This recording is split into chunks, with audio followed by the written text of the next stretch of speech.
All right, immediate reaction. I don't know why I say it like that. I accidentally said it like that about 3 videos ago, and now it just stuck. Okay, but all right, look, Lomachenko Marriaga. Great fight. And by the way, this is my you guys. Most of you probably watch my channel.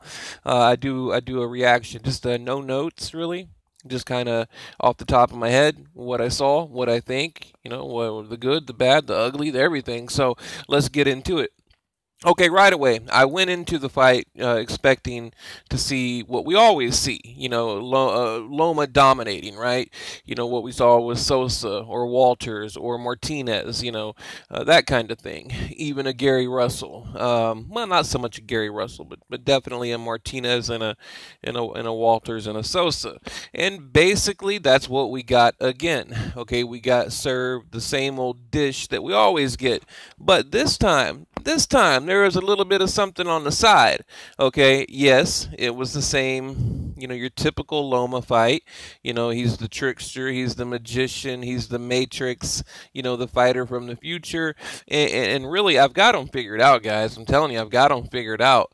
I mean, if you just, it's like Teddy Atlas said, if you roll with the punches, just roll with the punches, throw the overhand right, and you have to lead Loma. You got to lead him. In other words, you can't punch directly at him. You gotta punch where you think he's going to be. Like if you're hunting, like say you're trying to shoot a moving target, you lead. You shoot above or ahead of your target, and by the time the bullet gets there, it'll hit the target.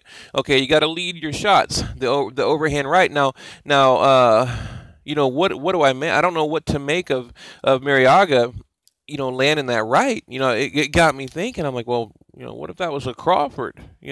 What if that was a Mikey Garcia, that was touching him with that right?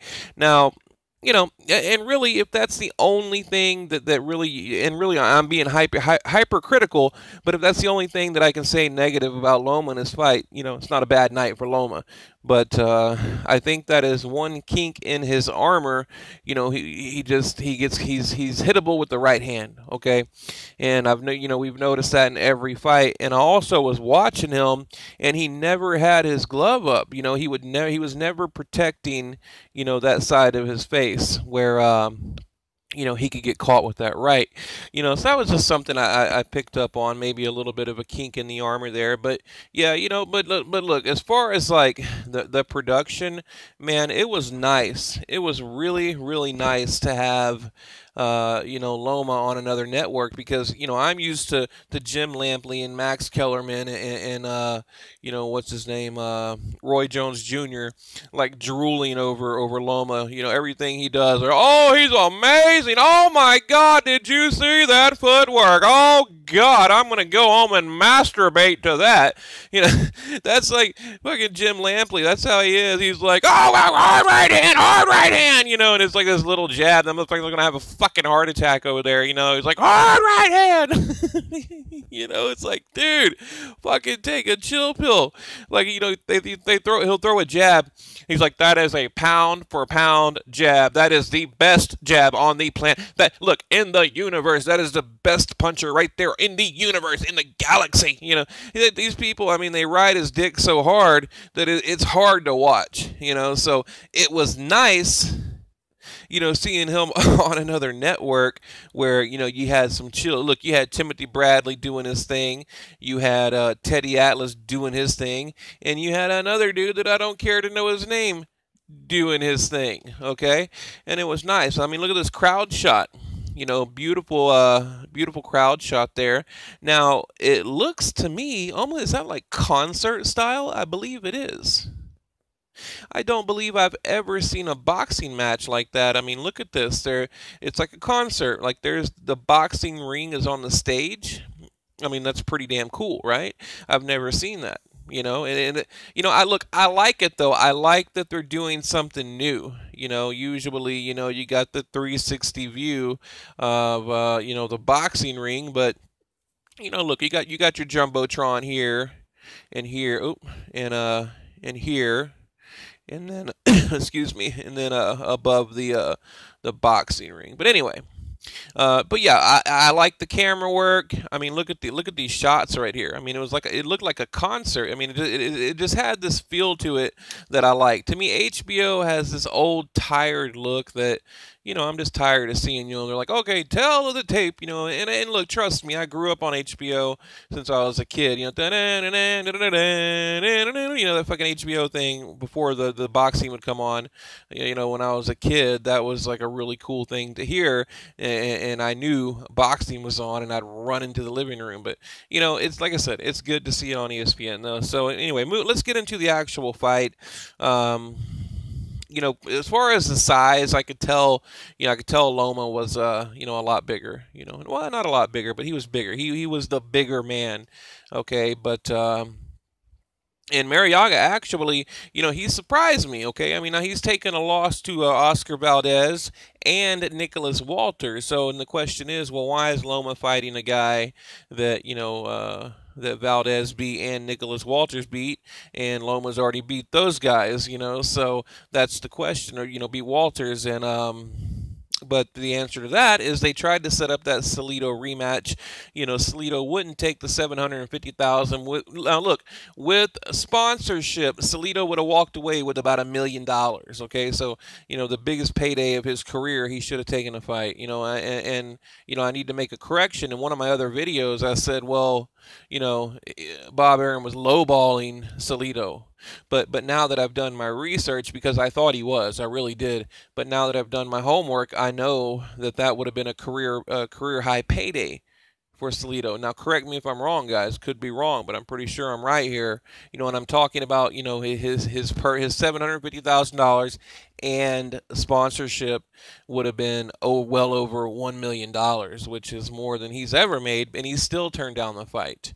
Okay, so now you got Loma preparing for a Salido rematch, and he pulls out, boom, you got Marriaga. So I get it. I get why they made it, so but like I said, the fight went just like I thought it would.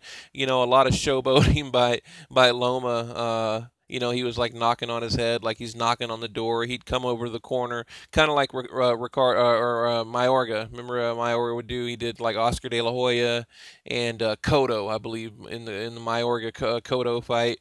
Mayorga would walk over to the corner and like, come on, coach him over there, like let's brawl kind of thing. So he did that. And just a few other antics, showboating, your typical Loma stuff. No backflip, though. I was waiting for a good backflip at the end.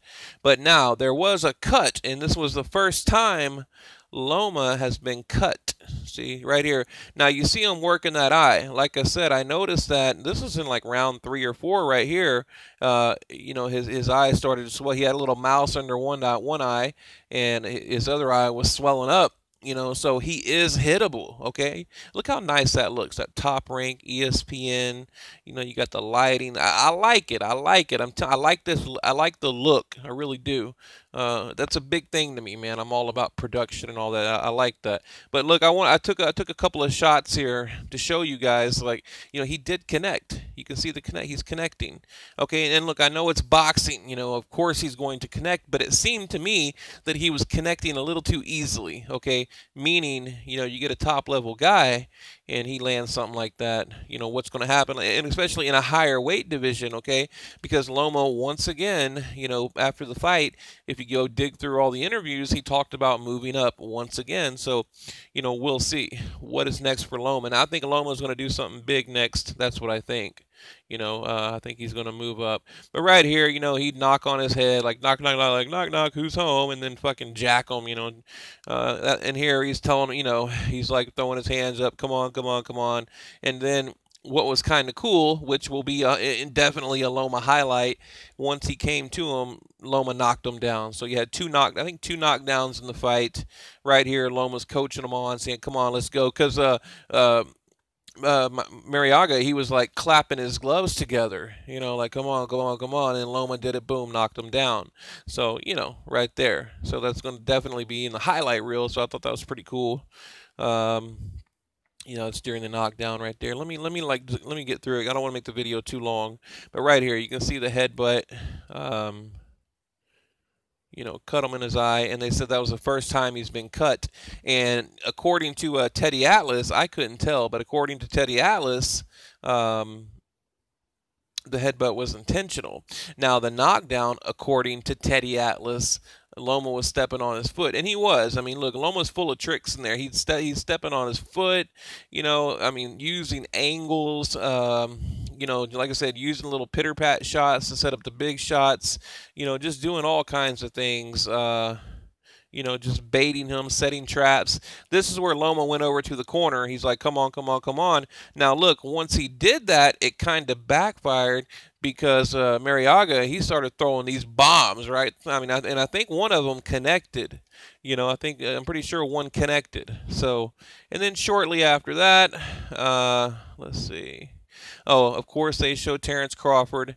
I got to show him in the audience. And, he'll be on ESPN pretty soon. They did a little thing. They showed the Crawford and Dongo fight, which I'm really looking forward to. So, let's see. Yeah, and there's the other knockdown right there. And like I said, 2 knockdowns. Basically, 7th round TKO. The referee goes over there. He says, nah, we don't want any more. And look, that was a good call by his corner, so, Loma's team comes in, and then it cut off. Now, I didn't get to see what Loma said right after the fight. Of course, there's Bob Arum. I meant to delete that actually. I don't want to give Bob Arum any shine at all right now. But yeah, I mean, it was a good look. Now, was it a good, I don't know, a good opener for Loma on ESPN? What do you call it? A good, I'm tired, man, guys. Sorry, I know I'm a little bit off today. Yeah. I mean, I think Sky Sports, they said, they were like, well, was I like really impressed? No, but was I impressed? And they were like, yeah, it's kind of like that. It's kind of like that. So, for Loma, I think the Martinez win was more impressive. Okay, I think the Sosa, how he dominated Jason Sosa. I think that was a little bit more impressive. I think tonight, he had a live dog in front of him, and with a right hand. But, but it showed how good Loma is. I mean, that's called adjusting and facing adversity. And, like I said, just making simple adjustments, which by the way, boxers seem to they just can't do it anymore. It's like, I mean, it's crazy to me when you see a boxer go out and do the same thing over and over and over, and it's not working for them. I just talked about it in another video. I forget what fight I was talking about, but I like how Loma was able to change it up, adjust, come up with a new game plan, and dominate. Not only win, but dominate. But I don't know, guys. I'm gonna leave it at that. What do you think? I mean, if you watched the fight, what was your take on it? And what did you think? Did you see any weakness in Loma like I did? I mean, did you see a little bit of vulnerability like I did? Let me know in the comments section.